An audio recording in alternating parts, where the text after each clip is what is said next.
สวัสดีครับสบายดีพี่น้องทักทายสบายดีพ่อแม่พี่น้องฟังลาวฟังไทยกันเบิดสุขุสุขคนพี่น้องเนาะ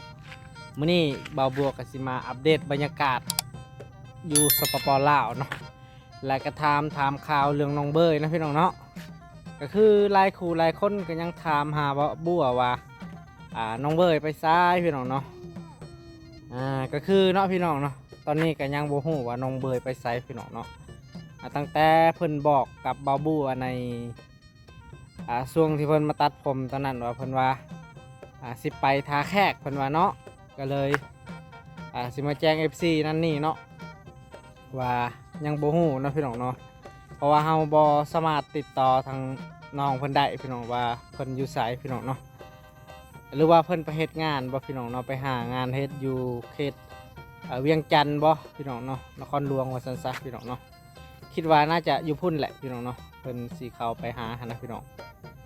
คันสั้นกับทางบ้านมีหรือว่าทางไหนพี่น้องเนาะหรือว่าทางท่าแขกนั่นแหละคิดว่าเนาะเพราะว่าน้องมันว่าสิไปท่าแขกเนาะก็สิประมาณนั้นพี่น้องเนาะมื้อนี้ก็บรรยากาศช่วงแรงๆก็พี่น้องแห้งแล้งเนาะก็เป็นทิศและฝนบ่ตกพี่น้องเนาะผักหญ้าคาคิงหรือว่าก้าในเบิดพี่น้องเนาะเปื่อยเบิดหรือว่าเหี่ยวเบิดว่าซั่นซะพี่น้องแห้งแรงได้พี่น้องเดี๋ยวสิพามาเบิ่งเนาะเห็นปะแห้งแรงพี่น้องฝนบ่ตกนะเป็นทิศเด้อนะพี่น้องเงาะจีนใบดีไว้ใบดีนบโอ้พาคินสบายดีสบายดีไว้ใบดีไว้พี่น้องเนาะก็พามาเบิ่งเนาะช่วงแรงๆเนาะบรรยากาศช่วงแรงๆพี่น้องเนาะเห็นปะฝนบ่ตกหลายมื้อนะพี่น้องคิดว่าปีนี้คือสิบ่ได้เฮ็ดหน้าแล้วนะเพราะว่ามันแรงนะพี่น้อง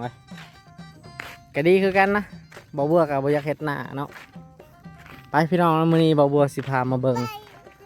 ต้นมะม่วงเนาะที่ว่า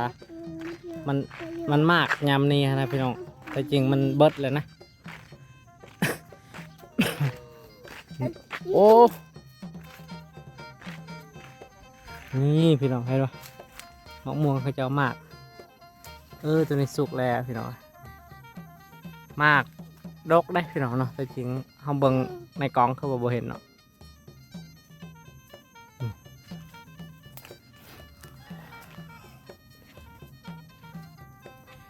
นี่คือภาพบรรยากาศตามชนบทนะพี่น้องเนาะ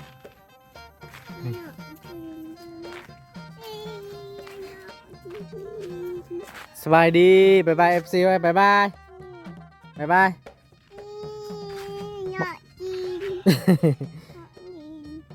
พาคินบานเหาะจีนเพราะว่ามักม่วงสุกพี่น้องบ้านเขาเอิ้นว่ามักม่วงสุกภาษาลาวเอิ้นว่ามักม่วงสุกพี่น้องพาคินเอิ้นว่าเหาะจีนพี่น้อง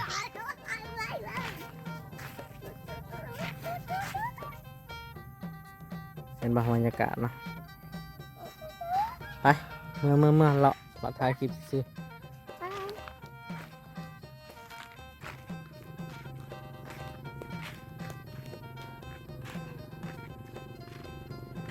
อยากถ่ายมากินนะมันปะเปื่อยพี่น้อง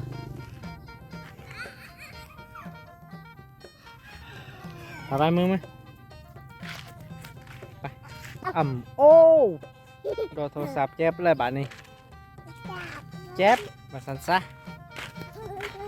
มันนุ่งส่งไปนุ่งส่งเห็นไหมพี่น้องบรรยากาศเนาะบรรยากาศในร้านก็จะประมาณนี้นะ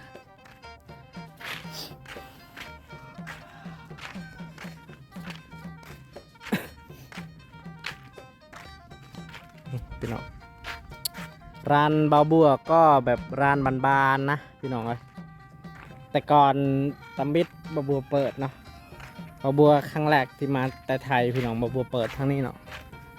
บ่าวบัวเปิดอยู่นี่พี่น้องเนาะบ่าวบัวเปิด นี่ตอนนั้นหานกระต๊อบน้อยๆเฮ้ยห้อยมีห้อยนะพี่น้องห้อยมาจากห้อยโอ้โหห้อยใหญ่นะห้อยมาจากไทยนะห้อยห้อยเอ้าห้อยเอ้าเอ้าหอยเอ้าว้าวหอยโอ้โหหอยเจอหอยในทะเลสาบนะพี่น้องโอ้จับไปนี่เนาะพี่น้องเนาะมันนี่กะบ่มีสาระยังนะพี่น้องตะกี้กะหานบาบัวอยู่นี่นะพี่น้องก็เลยมันเป็นทางเข้าบ้านพี่น้องเนาะพี่น้องเพราะว่าทางนี้มันสิมีรังตัวนี้มีเฮือนคนพี่น้องก็เลยบ่ได้ตั้งนั่นนี่ก็เลยมาเปิดนะฮะพี่น้องอาหารของสางบุเนาะ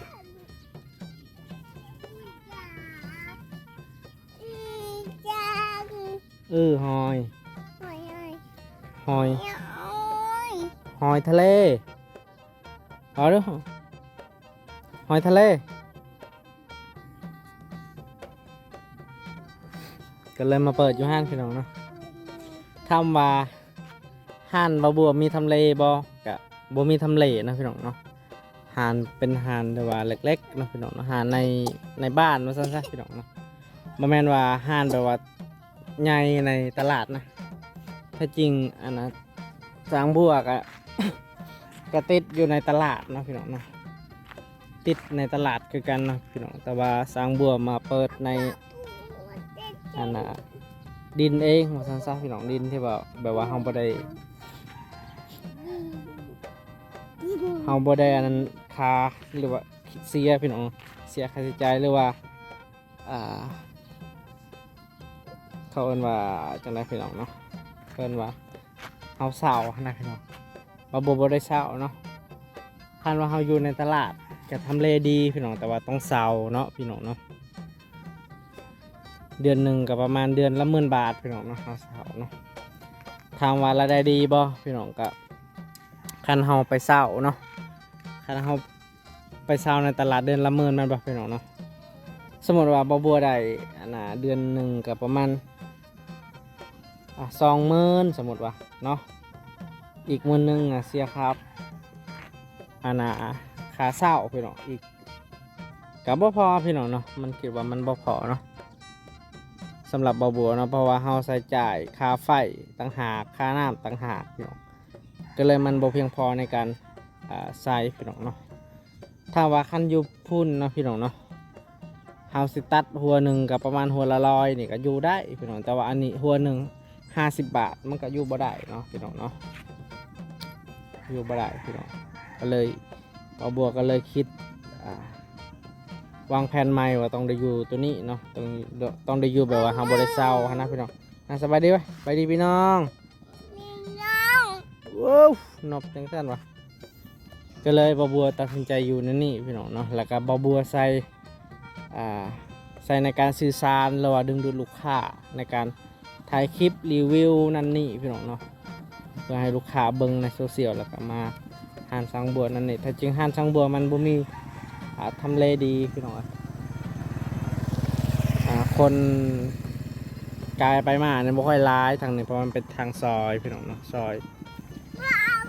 หมู่บ้านนะพี่น้องเนาะพุ่นออกไปนิดหนึ่งก็เป็นเส้นทางใหญ่นะพี่น้องแต่ว่าบัวมันอยู่ทางซอยก็เลยบ่ค่อยมีลูกค้าเอาซะซะ นั่นแหละสาเหตุที่ว่าบัวคันว่าบัวอยู่ในหันก็แพงนะพี่น้องค่าเช่าแพงแล้วก็ค่าเช่าแพงนั่นนี่นะพี่น้องดีนะ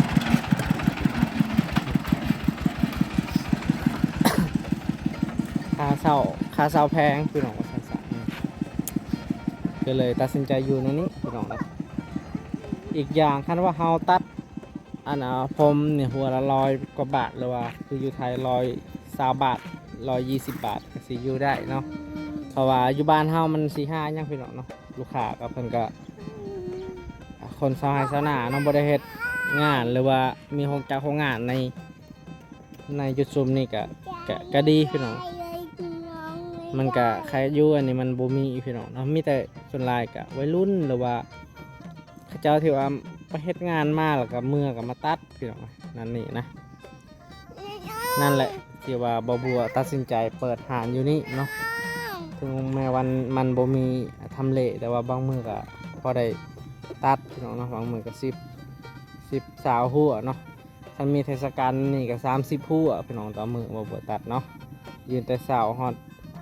5 โมงก็เช้าก็วัน7-8 โมงฮอด5 โมงแรงก็ปิดพี่น้องก็สิประมาณนั้นนะนั่นแหละที่ว่าบ่บัวก็อยู่แบบศอกลีกหรือว่าหาลับว่าซั่นซะพี่น้องไปพี่น้องสำหรับคลิปนี้นะบ่าวบัวก็สิได้ปิดคลิปไปเพียงสำนี้ก่อนพี่น้องเนาะที่ว่าบ่าวบัวก็ที่ว่า FC ถามบ่าวบัวนั่นนี่ว่าน้องเบิร์ดไปใส่นะก็คือตอนนี้บ่าวบัวยังบ่ฮู้นะพี่น้องเนาะมีแต่ถ้าเบิ่งถ้าชมไปEP ต่อไปพี่น้องว่าน้องเบิร์ดเพิ่นสิมาบ่พี่น้องเอาพี่น้องสำหรับคลิปนี้บ่าวบัวก็สิได้ปิดคลิปไว้เพียงสำนี้ก่อนพี่น้องเนาะก่อนอื่นก็อย่าลืมฝากกดไลค์กดติดตามให้บ่าวบัวเด้อพี่น้องเพื่อเป็นกำลังใจให้บ่าวบัวเฮ็ดคลิปต่อไปพี่น้องเอาสำหรับคลิปนี้บ่าวบัวก็สิขอกล่าวคำว่าสบายดีเด้อพี่น้องบ๊ายบาย